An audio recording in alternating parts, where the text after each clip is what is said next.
Hey folks, today we're working on some seasonal cleanup in the garden. This is vegetable garden. This is a perennial bed of asparagus, and we are about a week before Thanksgiving, and it's definitely going dormant. Now, some of the things that we do a little different than maybe a lot of other people do when they do their garden cleanup is we do a lot of chop and drop and leave in place and then just cover it with compost. We did it earlier in the season when we harvested our sweet potatoes, and we're going to do the same thing here with the asparagus bed. This bed is, this was its third year, and next year we're going to be able to start harvesting off it. We got a lot of really good frond growth on it, so they should be pretty healthy.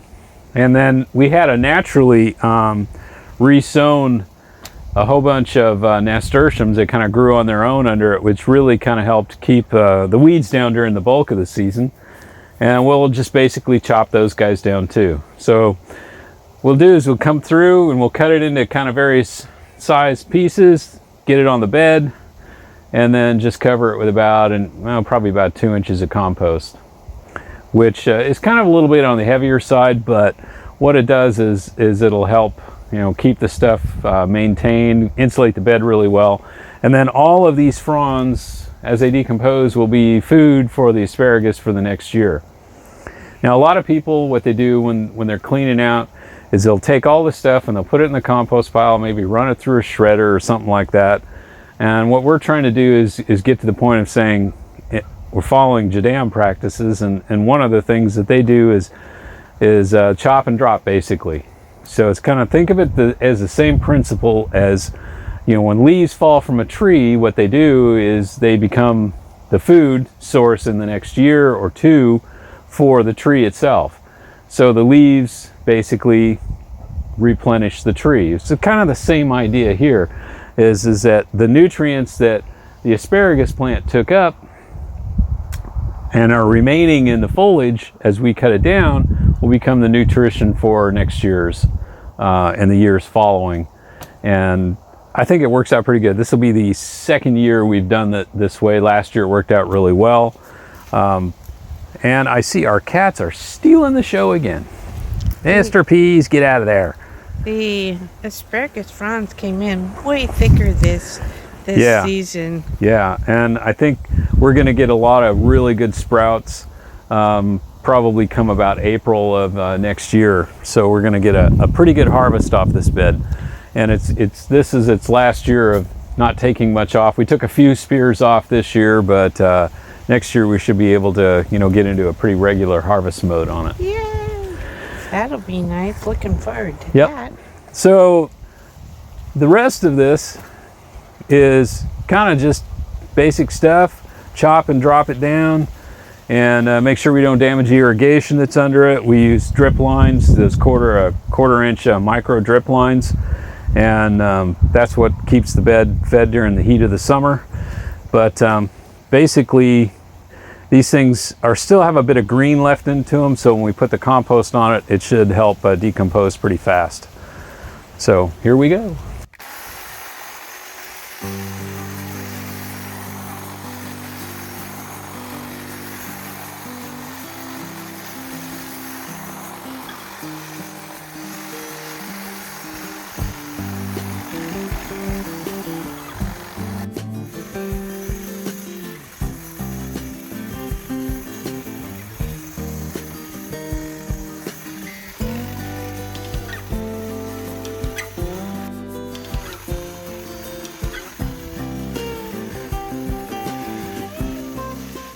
Well, it's kind of interesting. This part out here is a little bit further away from the shade of our cherry tree. So obviously, this is another case of full sun makes a big difference. These guys are a lot more thicker. They put up quite a few more spears. And so they're all the same variety, aren't it's all they? the same variety, yeah. This is all like Jersey Giant, I think is the name of it. So it's just the sun.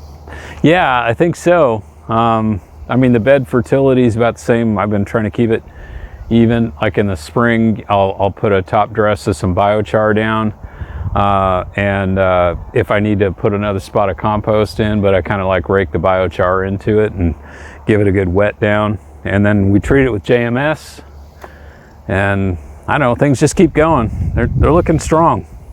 let's just keep going.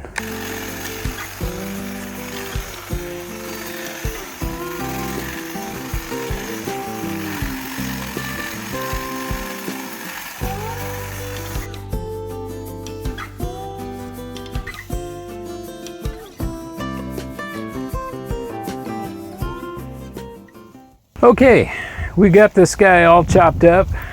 We tried to go through, and as we cut the asparagus, I tried to get it as close to the ground as I could, about an inch or so. And so pretty much these old stalks will die out and rot off. And then there's some nasturtium mixed in here, so that'll actually end up being kind of like a little bit of a green. And we're gonna cover this chopped up residue with probably end up being about an inch or so of compost on it. We're going to use urban waste compost. And at this point, I'm not going to put down any extra minerals. I've done that for the last couple of 3 years. I'm thinking I got plenty of minerals in here. So I'm going to just use the compost this time. And then in the spring, just as an annual addition, what we do when it gets looking like it's close to time and things are going to start coming up, I'm going to put down biochar and just kind of rake it into the compost, and just so it'll be there as a base next fall when we do this process again. So it's kind of what we did this year. So we just keep adding organic material biochar, and as long as the plants look healthy, the only fertilizer I'm going to be adding to it would be maybe occasionally some Janam liquid grass fertilizer, but I'll definitely be treating the beds with the JMS during probably a month before they come up. So I'll start that process probably like the first part of March, so I can get 3 or 4 good doses of JMS into it and let the rain really work it in. And that's the microbe solution, Janam microbe solution, and that's pretty much it. And the rest of it just becomes harvesting, and then after we finish harvest, make sure that the plants kind of have some support so they don't whip around too much.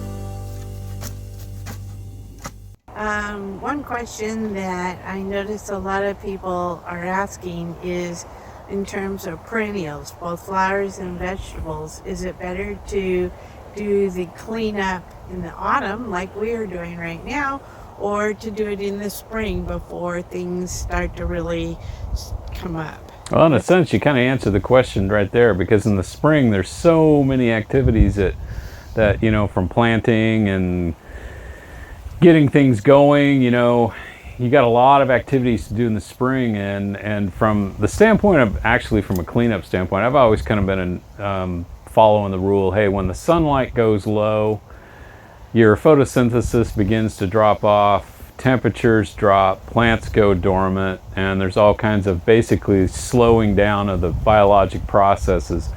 And that is a great time to just take that time and clean things up. Now, in this garden, we are going to be using mostly materials, leaves and things like that, and the residue from the plants, and we're going to fertilize the beds in place just like this. So in a sense, it's a form of sheet composting in a way, but the compost that's already finished, that's put on top, will act kind of a bit like an inoculant and a blanket at the same time. And the materials underneath, which you can see today, was kind of a mix of greens and browns.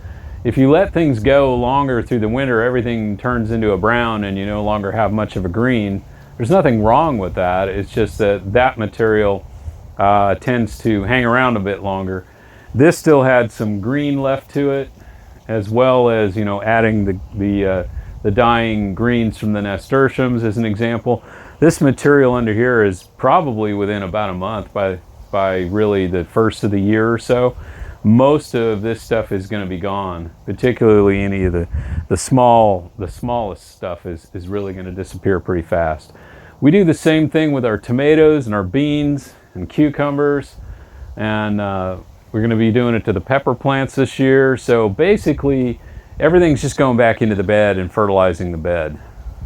And I think, you know, this is a great time of year to do it because you're getting, there's one aspect of gardening that is really not happening as intensely as spring, and that's planting. Right. And so I think that's important. I also think on this, if we waited, we'd be into the time period where the spears would be coming up because it's a spring crop.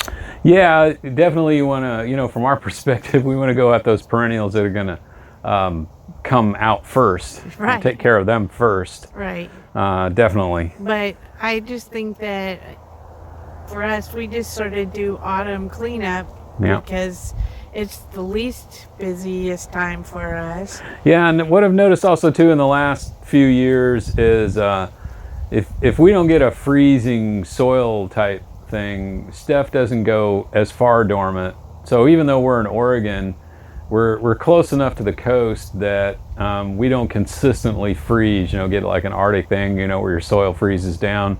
That happens like once every so many years, and our next couple of days we're going to be right at freezing, but like you just said, that won't freeze our soil. No, it'll knock the plants down. It'll just keep knocking the plants down, but it's just more of it's just cold. Yep. But not frozen. Yeah.